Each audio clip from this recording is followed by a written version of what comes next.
Hello aspirants, welcome back to Pariksha Sarathi, जहां मैं आज आपके लिए लाई हूं आज के टॉप करंट अफेयर्स जो आपके UPSC and other state PCS exams के प्रीलिम्स, मेंस एंड इंटरव्यू के पॉइंट ऑफ व्यू से इम्पॉर्टेंट होंगे।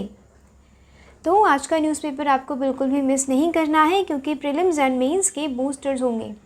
ठीक है, आज है 29 जुलाई 2025 और मैं महिमा मिश्रा प्रेजेंट करती हूँ आज का न्यूज़पेपर एनालिसिस। आज का कोट क्या है? For every reason it is not possible, there are hundred of reason who have faced hundred of people who have faced the same circumstances and succeeded. Right, हम अकेले नहीं हैं जो ये चीज़ फेस कर रहे हैं, आप अकेले नहीं हैं। राइट, जो भी प्रॉब्लम्स आ रही है प्रिपरेशन में, जो भी चीज़ आ रही है, वो सारे टॉप एस्पिरेंट्स ने, वो सारे टॉपर्स ने फेस किया है और सक्सीड भी किया है। राइट, इसीलिए यहाँ पे क्या इंपॉर्टेंट हो जाती है? कंसिस्टेंसी और प्रॉब्लम्स के सामने ना हारना। राइट, एक प्रीलिम्स क्विक रिकैप देखते हैं। मैं डेली एक क्विक रिकैप लेके आती हूँ ताकि आपने जो प्रीवियस डे में पढ़ा है वो आप एक क्विक रिकैप करें, याद करें, रिकॉल करें एंड ये फिर जो हमने पढ़ा है ना, ये आपके दिमाग में लॉन्गर टर्म के लिए रह जाएगा। ठीक है, क्या पढ़ा था जी हमने कल? ग्रेट इंडियन बस्टर्ड के बारे में। ये इसका साइंटिफिक नेम है Ardeotis nigriceps, India's most critically endangered bird है। राइट, पढ़ा था हमने कल। फ्लैगशिप ग्रासलैंड स्पीशीज़ है, कहाँ पाई जाती है? राजस्थान, गुजरात, और इसकी कुछ स्मॉल पॉपुलेशन मिलती है महाराष्ट्र, कर्नाटका एंड आंध्र प्रदेश में। ठीक है, ये एक बहुत ही शॉर्ट एंड क्रिस्प होता है। राइट, डिटेल में ये हम कल चीज़ें पढ़ चुके हैं। IUCN के हिसाब से ये क्रिटिकली एंडेंजर्ड है and wild life protection act 1972 के हिसाब से अब क्रिटिकली एंडेंजर्ड अब काफ़ी इम्पोर्टेंट है, तो इसे शेड्यूल 1 में रखा गया है। फिर डेजर्ट नेशनल पार्क कहाँ मिलेगा? जैसलमेर। ये इसी वाली न्यूज़ में मेंशन किया गया था, इसीलिए इम्पॉर्टेंट हो जाता है इसकी लोकेशन जानना कहाँ है? राजस्थान के जैसलमेर में। Chinese dam on Brahmaputra Yarlung Jangpo पे डैम बनाया जा रहा है, जहाँ से वो अरुणाचल प्रदेश में एंटर करती है ना, वो उसके क्लोज बिल्कुल डैम बनाया जा रहा है। तो इससे क्या इफ़ेक्ट पड़ेगा अरुणाचल प्रदेश में या जो लोअर राइपेरियन स्टेट्स हो गए जैसे कि बांग्लादेश हो गए या फिर आसाम है। राइट, इन पे क्या इफ़ेक्ट पड़ेगा ये कल बताया गया था। ये क्लोज टू अरुणाचल प्रदेश है, इसकी कैपेसिटी कितनी है? 60,000 मेगावाट। ये लार्जेस्ट कंप्लीट हो जाने के बाद ना ये लार्जेस्ट होगा वर्ल्ड का। ब्रह्मपुत्र यारलुंग जांगपो कहते हैं तिब्बत में, और ये बिल्कुल ग्रेट बेंड पे, ये जहाँ से आ रही है ना, यहाँ इसे कहते हैं ग्रेट बेंड। ठीक है, यहाँ पे ये डैम कंस्ट्रक्ट किया जा रहा है। India's first hydrogen power train successfully conducted in Chennai. ये वन लाइनर फैक्ट आपको याद रखना है, पहली बात। फिर क्या है इसमें? हाइड्रोजन यूज होगा इलेक्ट्रिसिटी को प्रोड्यूस करने के लिए, और इसका बाई प्रोडक्ट क्या है? बाई प्रोडक्ट वाटर है। ठीक है, याद रखेंगे, ये एक स्टेटमेंट में पूछा गया था कि बाई प्रोडक्ट क्या होगा अगर हाइड्रोजन फ्यूल है तो। ठीक है, आज देखेंगे क्या क्या कवर करना है। सबसे पहले देखेंगे क्वेश्चंस। हमने जो प्रीवियस डे पे पढ़ा था ना, मैं उसी से कुछ क्वेश्चंस फ्रेम करके लेके आती हूँ कि आपको रिकॉल हो रही हैं चीज़ें या नहीं। ठीक है, आप ट्राई करेंगे। डे टुडे, आज देखते हैं डे कौन सा है। फिर ऑपरेशन महादेव कल कंडक्ट किया है, जिसमें 3 मिलिटेंट्स को, पाकिस्तान की तरफ से जो मिलिटेंट्स थे जिन्होंने पहलगाम में अटैक इनिशिएट किया था, राइट, उनका कल एनकाउंटर अनकिलिंग की गई। ठीक है, यहाँ पे दाचिगम नेशनल पार्क का मेंशन है, तो ये पढ़ना भी इम्पॉर्टेंट हो जाता है। उसके बाद एक स्पोर्ट्स न्यूज़ है, क्योंकि अब UPSC and other state PCS exams हो गए। अभी आरओ में कितने स्पोर्ट्स क्वेश्चन पूछे, राइट, तो ये उसके लिए इम्पॉर्टेंट हो जाता है। ठीक है, India's first heavy water upgrade facility, private heavy water upgrade facility है। राइट, ये कैसे हेल्प करेगा, कहाँ पे इस्टेब्लिश है, और हैवी वाटर क्या होता है, ये हम इससे रिलेटेड पढ़ेंगे। 5 years of NEP new education policy, right, कब आई थी? 2020 में। याद रखेंगे, तो आज से 5 दिन हो गए हैं, जिस पे एडिटोरियल है, जिसमें बताया गया है कि क्या सक्सेसफुल रहा है, क्या अभी तक स्टेप नहीं लिए गए और क्या फेलियर है। उसके बाद देखेंगे मैपिंग, उसके बाद देखेंगे वो कैब आपका CAPF एंड DPFO जैसे एग्ज़ाम्स के लिए इम्पॉर्टेंट हो जाता है। चलिए जी देखते हैं आपको रिकॉल है कि नहीं है। With reference to great Indian bustard, बताइए क्रिटिकली एंडेंजर्ड है as per the IUCN red list कि नहीं है? अभी ऊपर पढ़ा है हमने। Its natural habitat includes grasslands and semi arid regions. ये स्टेट बर्ड है, ये राजस्थान के, कल पढ़ाया था आपको, क्या है क्या नहीं है, ठीक है। Project bustard is a government initiative launched by Madhya Pradesh for its conservation. आप लोग मुझे आंसर देंगे कमेंट सेक्शन में, ऑप्शन है ये, ठीक है जी। नेक्स्ट, महानदी रिवर की मैपिंग करी थी, याद है? Mahanadi is an east flowing river that forms a large delta. Bay of Bengal में गिरने से पहले महानदी एक लार्ज डेल्टा बनाती है, पहला option. River originates in the ये western Ghat, flows entirely through the Orissa, सिर्फ एंटायरली पूरी की पूरी ये उड़ीसा में ही बहती है और वेस्टर्न घाट से ओरिजिनेट हो रही है। बहुत ईजी है, बहुत ही ईजी यहाँ पे ऑप्शन फ्रेम किया गया है, वो राइट, बहुत ही ईजी, एलिमिनेट हो जाएंगी चीज़ें। शिवनाथ, हसदेव, तेल, ये इनकी इम्पॉर्टेंट ट्रिब्यूटरीज है। हीराकुद डैम है वो महानदी पे बनाया गया है जो कटक के पास लोकेटेड है, ठीक है। आप लोग आंसर बताएंगे कमेंट सेक्शन में, जिसका आंसर राइट होगा मैं उसका कमेंट पिन करूँगी ताकि और लोगों को भी राइट आंसर पता चल जाए। आज डे कौन सा है? आज है इंटरनेशनल टाइगर डे।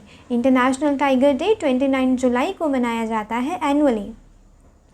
वही क्यों मनाए जाते हैं डेज? अवेयरनेस स्प्रेड करने के लिए about the exact needs of tiger conservation and to promote and protection of tigers natural habitat. आपको पता ही है नेचुरल जो कितना डिस्ट्रक्शन हो रहा है ना, जो भी उनके हैबिटेट हो रहे हैं, राइट, कितना डिस्ट्रक्शन हो रहा है उनका।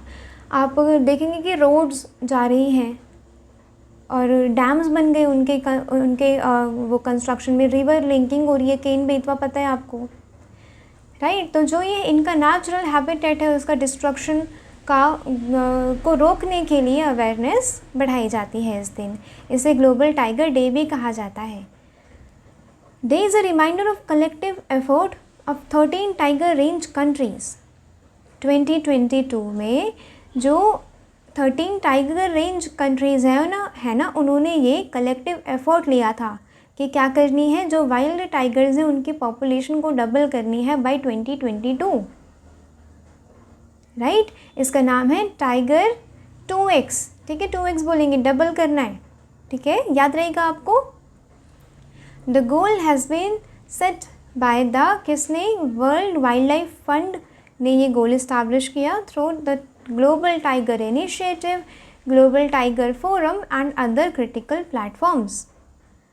पहले ही कब बनाया गया था ये? 2010 में at the saint Petersburg tiger summit. कुछ फैक्चुअल इन्फॉर्मेशन आप लोग याद रखेंगे, ठीक है, पूछा जा सकता है। चलिए जी स्टार्ट करते हैं आज की न्यूज़ से, ऑफिसर वाली सोच एंड एनालिसिस वाली अप्रोच के साथ। 3 militants killed in Jammu Kashmir, security agencies check for Pahalgam link. यहाँ पे ऑपरेशन महादेव कंडक्ट किया गया है कल, जिसमें 3 टेररिस्ट को मार गिराया, ठीक है। 28 जुलाई 2025 सिक्योरिटी फोर्सेस जैसे कि राष्ट्रीय rifles, para special forces, CRPF, Jammu Kashmir police ने एक एंटी टेरर ऑपरेशन लॉन्च किया है, ठीक है। कहाँ पे? Harwan Lidwas forest area near Dachigam national park, ठीक है, दाचीगम नेशनल पार्क के पास ये ऑपरेशन कंडक्ट किया गया है। ऑपरेशन महादेव नेम इसे दिया गया है क्योंकि वो आसपास क्या है, वो near by Mahadev and Zabarwan raises हैं, ठीक है, माउंटेन पीक्स हैं। अबाउट दाचीगम नेशनल पार्क, यहाँ पे वो तो है ही ज़रूरी, इंटरनल सिक्योरिटी में आप लोग ये पॉइंट आउट करेंगे कि कैसे operation Sindoor and operation Mahadev launch किया गया था। इंटरनल सिक्योरिटी ना, जब टेररिस्ट पे पक्का क्वेश्चन आने वाला है इस बार, क्योंकि बहुत आतंक मचाया उन आतंकियों ने, राइट। तो काफ़ी वो ये न्यूज़ में भी है, तो क्वेश्चन पक्का आएगा, आपको ये एग्जांपल्स लिखने हैं। दाचीगम नेशनल पार्क ये लोकेटेड 20 किलोमीटर फ्रॉम श्रीनगर से 22 किलोमीटर की दूरी पे ये स्थित है। एरिया इसका कितना है 141 स्क्वायर किलोमीटर। इसका दाचीगम नाम कैसे पड़ा, इसका है दाची। दाची मीन्स 10 विलेजेस, गम मीन्स विलेजेस, राइट। दाचीगम, यहाँ पे 10 गांव के लोगों को रीलोकेट किया गया था ये पार्क बनाने के लिए, राइट। तो इसीलिए इसका नाम दाचीगम पड़ा है। ये लोकल लैंग्वेज में 10 गांव को दाचीगम कहते हैं। It was initially established to ensure the supply of clean drinking water to the Srinagar city. Protected area है since 1910 and declare किया गया था नेशनल पार्क in 1981. इसका altitude कितना है 5,500 फीट to 14,000 फीट, राइट, ऊंचाई पे है ना। The park is west home range of hangul, इसे कश्मीरी स्टैग भी कहते हैं। ये एक वायबल पॉपुलेशन होल्ड करता है वुलनरेबल हंगुल की, ठीक है जी। हंगुल के यहाँ पे एक अच्छी पॉपुलेशन पाई जाती है और ये लास्ट है, राइट, और कहीं पाई नहीं जाती वर्ल्ड में। टेरेन क्या है, जेंटली स्लोपिंग ग्रासलैंड है टू क्लिफ्स है, शार्प रॉकी आउटक्रॉप से ये वहाँ का टेरेन पाया जाता है। फ्लोरा वही apple, pear, peach, plum, apricot, chestnut, walnut, oak, pine, birch, जो वही जो ठंडे इलाके में पाए जाते हैं फ्रूट, राइट। फिर है फोनम, वही अभी जो हंगुल के बारे में पढ़ा, दाचीगम।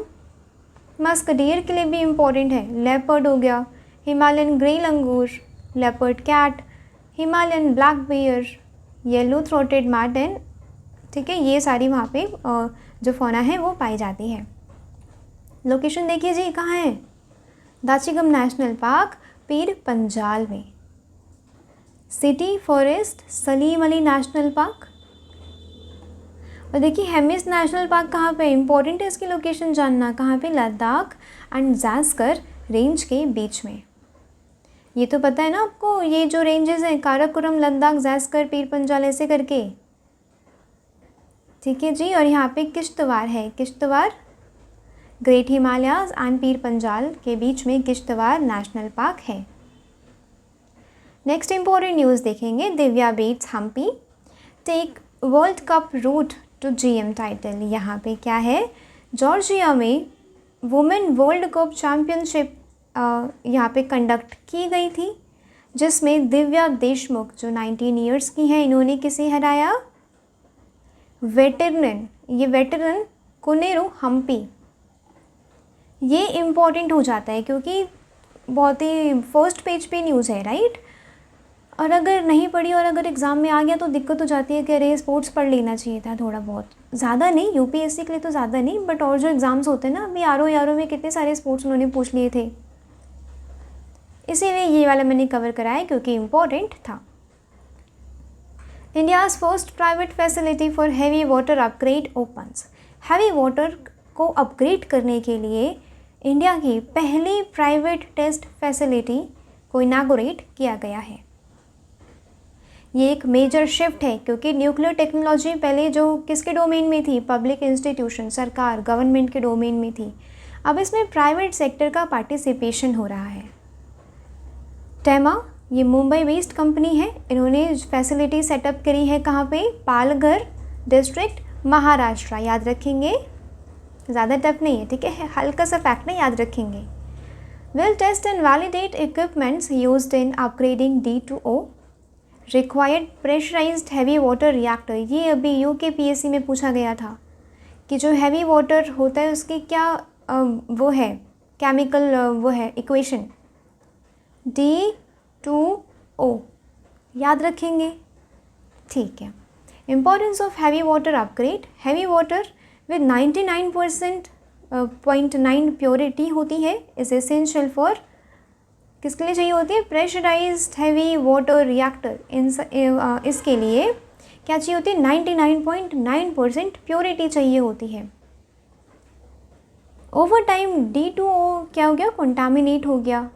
अब इसे अपग्रेड करने के लिए डिस्टिलेशन क्या प्लांट सेटअप करने पड़ेंगे, ठीक है। टेमा क्या करेगा, मैन्युफैक्चर करेगा और कंपोनेंट्स को टेस्ट करेगा फॉर दिस डिस्टिलेशन प्रोसेस। पहले क्या होता था, इसके अपग्रेडेशन में 7 से 8 साल लग जाते थे, पर अगर प्राइवेट पार्टिसिपेशन होता है तो कितने साल लगेंगे, सिर्फ 2 साल। ठीक है, यहाँ पे न्यूज़ में नेशनल न्यूक्लियर गोल्स डिस्कस किए गए हैं। टारगेट क्या है? 100 gigawatt nuclear energy by 2047। Currently 24 reactors हैं। टोटल कैपेसिटी इसकी कितनी है? इनकी 8780 मेगावाट। मिड टर्म टारगेट क्या है? 22.4 गीगावाट बाय 2032। याद आ रहा है? नेशनल मतलब याद रहेगा, नेशनल न्यूक्लियर गोल सिर्फ कुछ 1-2 इनमें से याद कर लीजिएगा, ठीक है, ताकि आपके जीएस पेपर 3 में इंट्रोडक्शन के लिए इंपॉर्टेंट हो जाते हैं, या फिर कंक्लूजन में आप लिख सकते हैं ये वाला डाटा कि ये इतने गीगावाट बनाने का एम है, ठीक है। वो तब फुलफिल होगा जब हम साइंस एंड टेक्नोलॉजी में इस वाली फील्ड में क्या करेंगे, रिसर्च देंगे, डेवलपमेंट, प्राइवेट सेक्टर का पार्टिसिपेशन लेंगे, ठीक है। ऐसे करके आपको आंसर लिखना है। What is heavy water? Heavy water क्या होता है? Form of water where hydrogen atoms are replaced by deuterium. ये एक हैवियर आइसोटोप है ऑफ हाइड्रोजन। इसका केमिकल फॉर्मूला वही D2O instead of H2O, right, क्योंकि यहाँ पे हाइड्रोजन एटम क्या हो रहा है? रिप्लेस हो रहा है बाय ड्यूट्रियम, इसीलिए इसका ड्यूट्रियम 2O इसका क्या है? फॉर्मूला है। ड्यूट्रियम क्या है? Hydrogen atom with 1 neutron. याद रखेंगे, ठीक है, कुछ ज़्यादा टफ नहीं है, कोई रॉकेट साइंस नहीं है, ठीक है। हल्का हल्का सा फैक्ट आप याद रखेंगे, आपके जीएस पेपर 3 एंड प्रीलिम्स के लिए इम्पोर्टेंट है। प्रॉपर्टीज़ क्या है इसकी? ये बिल्कुल कलरलेस होता है, टेस्टलेस होता है, हेवियर होता है, normal water, deuterium and non radio active होता है। ये किस चीज़ के लिए यूज़ किया जाता है? कूलेंट के लिए, मॉडरेटर के लिए। कूलेंट क्या होता है कि जो भी रिएक्शंस हो रही है ना, उसे कंट्रोल्ड वे में कंडक्ट करवाता है, ठीक है, इसीलिए हैवी वाटर का यूज़ किया जाता है। 5 years of NEP। Next important news है, यहाँ पे मैंने इम्पॉर्टेंट पॉइंट कुछ लिख लिए हैं, ठीक है, क्योंकि वहाँ पे विजिबिलिटी ठीक नहीं है ना, बड़ी न्यूज़ है, तो यहाँ पे आपको विजिबिलिटी अच्छी मिल जाएगी। School curriculum is changing but yet slowly. 10+2 system को रिप्लेस कर दिया गया है एक न्यू स्ट्रक्चर के द्वारा। फाउंडेशनल है प्री प्राइमरी 2nd क्लास तक, प्रिपरेटरी है 3rd class to 5th class, middle 6th to 8th, secondary है 9th to 12th। पहले वही था 10+2 सिस्टम, हम लोग तो 10+2 सिस्टम से ही बढ़े, राइट, बट अब क्या होगा? चेंज कर दिया गया है। 2023 national curriculum framework for school education laid out learning outcomes and competencies. 2023 का जो नेशनल करिकुलम फ्रेमवर्क है, इसने क्या किया? आउटकम्स को लेड आउट किया, राइट, एंड कॉम्पिटेंसीज को डिफाइन किया कि हाँ ये कॉम्पिटेंसीज एंड ये वाले सब्जेक्ट्स ऐसे करके पढ़ाए जाएंगे। First steps of early childhood learning. Childhood में क्या है भाई? NEP क्या एम करते हैं? Universal pre primary education by 2030। Pre primary education को यूनिवर्सलाइज करने के लिए एम 2030 का रखा गया है, दूर है, राइट। इसका मतलब क्या है? अभी इम्प्लीमेंटेशन में दिक्कत है, इम्प्लीमेंटेशन, राइट, इम्प्लीमेंट नहीं हो रहा है ग्राउंड लेवल पे। NCERT's प्ले बेस्ड लर्निंग जैसे कि जादुई पिटारा ऑलरेडी लॉन्च कर दिया गया है छोटे छोटे बच्चों के लिए। National focus on foundational skills, निपुण भारत लॉन्च किया गया था कि every child can read and perform basic maths by the end of class 3rd। Class 3rd ख़त्म होते होते बेसिक मैथ्स को रीड कर पाएंगे, परफॉर्म कर पाएंगे। किसके अंदर? निपुण भारत के अंदर। ये प्रोग्राम सारे स्टेट्स में लॉन्च किया गया। क्रेडिट बेस्ड फैसिलिटी, क्रेडिट वो बेस्ड हो गया अब सिस्टम। ये सब्जेक्ट्स हैं, इनके क्या है? क्रेडिट्स है। आप ये वाला एग्ज़ाम नहीं देंगे तो ये वाला क्रेडिट आपका छूट जाएगा, फिर आप अगले साल एग्ज़ाम इस वाले क्रेडिट को पाने के लिए ले सकते हैं, तो फ्लेक्सिबिलिटी है, right. UGC develop national credit framework in 2022। Students can learn store credits digitally across institutions. ये एग्जिट एंड री एंटर करने का अपॉर्चुनिटी देता है, फ्लेक्सिबिलिटी देता है। सर्टिफिकेट देगा जी 1 साल बाद, डिप्लोमा 2 साल बाद, डिग्री 4 साल बाद। ये मल्टी डिसिप्लिनरी डिग्री है। Common test for college entry बताइए जी भैया, आप लोग में से देते होंगे COET। इंट्रोड्यूस किया गया था 2022। ये मल्टीपल जो कॉलेज के एंट्रेंस एग्ज़ाम टेस्ट होते थे ना, उसे रिप्लेस करता है with a single national test. Indian campus abroad and foreign universities in India, जो IIT मद्रास है, IIT दिल्ली, IIM अहमदाबाद, ये अपने कैंपस कहाँ पे इस्टेब्लिश कर रहे हैं? Tanzania, UAE etcetera.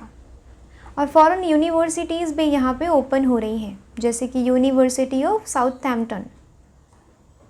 Approved to open campus in GIFT city, क्या? गुजरात। ठीक है जी, याद रखेंगे क्योंकि आपके प्रीलिम्स में अभी भी पूछा जा सकता है, क्योंकि 5 साल हुए इसे, किसी भी एग्ज़ाम में पूछा जा सकता है, पहली बात तो। दूसरा, इंटरव्यू के लिए इम्पॉर्टेंट है। न्यू एजुकेशन पॉलिसी, अगर आपसे पूछा गया कि आप एडमिनिस्ट्रेशन में जाने के बाद अब कहाँ पे आपका रुझान रहेगा, क्या चीज़ आप ठीक करना चाहेंगे, और अगर आप एजुकेशन बोलते हैं वहाँ पे कि शिक्षा पे मैं ध्यान दूंगा या दूंगी, तो आपके लिए ये एक फॉलोअप क्वेश्चन बन जाता है। ठीक है, कि न्यू एजुकेशन पॉलिसी आई थी 2020 में, बताइए उसे 5 साल हो गए हैं। ठीक है, तो बताइए वो कितने सक्सेसफुल रही है या कहाँ कहाँ पे लूप होल्स हैं।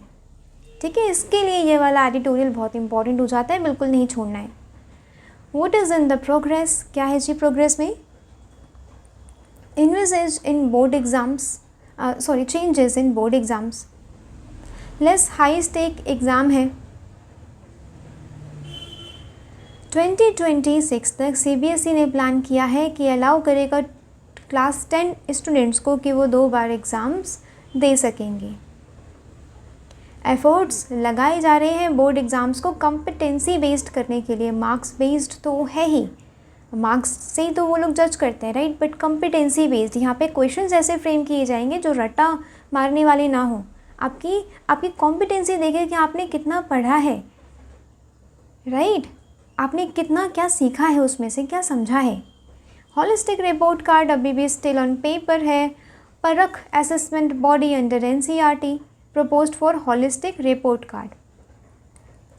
इसका मतलब क्या है? ये academic and non academic progress को दिखाएगा। यहाँ पे मेन स्ट्रीम बनने के लिए अभी भी इसमें समय है, ठीक है, अभी नहीं बना है। Slow progress on 4-year UG degrees, NEP calls for 4-year multidisciplinary degrees, इसमें भी स्लो प्रोग्रेस देखी गई है। यहाँ पे कुछ यूनिवर्सिटीज़ ने अडॉप्ट किया है बट कुछ बाकी है। कहाँ पे हम अटक रहे हैं? पहली बात तो मदर टंग इन क्लासरूम।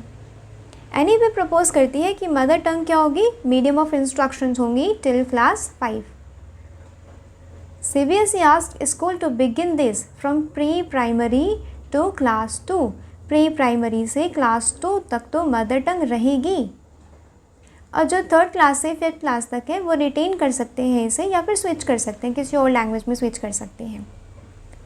अब NCERT यहाँ पे रिवाइज करी जा रही है into more Indian languages. 3 language formula एक कॉन्फ्लिक्ट है, राइट, ये तो आए दिन न्यूज़ में आता रहता है, हल्का सा कहीं पे कोई लैंग्वेज कॉन्फ्लिक्ट हुआ तो। NEP wants schools to teach 3 languages including 2 Indian languages। Tamil Nadu कहता है कि पुश है, हिंदी को मतलब थोपा जा रहा है हम पे, तो इसका इम्प्लीमेंटेशन को रेजिस्ट करता है। पॉलिसी डिवाइड है काफ़ी सेंटर एंड स्टेट के बीच में। केरला, तमिलनाडु, वेस्ट बंगाल ने रिफ्यूज़ किया है कि वो PM श्री स्कूल को नहीं क्या करेंगे, इम्प्लीमेंट करेंगे। ठीक है, PM श्री स्कूल को अगर इम्प्लीमेंट करते हैं तो NEP को भी इम्प्लीमेंट करना पड़ेगा। ठीक है, तमिलनाडु ने अपोज किया है 3 language formula and 4-year UG structure. Kerala ने तो बिल्कुल NEP के अगेंस्ट रेजोल्यूशन पास कर दिया, राइट, और कर्नाटका की न्यू गवर्नमेंट भी NEP का स्टांस वही, मतलब अपोजिशन पार्टी को दिक्कत है, right. Ruling party new education policy लेके आई, उसमें वो कुछ ना कुछ ऐसे पॉइंट आउट कर दे रहे हैं, ये रिफ्यूज़ कर रहे हैं, वो रिफ्यूज़ कर रहे हैं, तो ये फेडरलिज्म में दिक्कत है, राइट, कॉन्फ्रंटेशन है। तो ये चीज़ भी आप कहाँ लिख सकते हैं? GS पेपर 2 में क्या आएगा, फेडरलिज्म पे अगर क्वेश्चन आता है तो आप इसका एक एग्जांपल लिखेंगे कि जैसे कि for example new education policies को इम्प्लीमेंट करने के लिए काफ़ी सारे स्टेट्स के बीच में सेंटर के साथ कॉन्फ्लिक्ट रहा है। फेडरलिज्म का एक एग्जांपल यहाँ पे भी देखने को मिलता है। और आप एग्जांपल में एजुकेशन लिखेंगे ना तो कोई दिक्कत नहीं रहेगी। जीएस पेपर 2 में एजुकेशन पार्ट है, एजुकेशन हेल्थ है, ठीक है, तो उसमें आप लिख सकते हैं। अरे पीएम आयुष्मान भारत जो योजना थी ना, उसे वो जो वेस्ट बंगाल था उसने क्या किया था, रेजिस्ट किया था। आप ये भी लिख सकते हैं जीएस पेपर 2 में,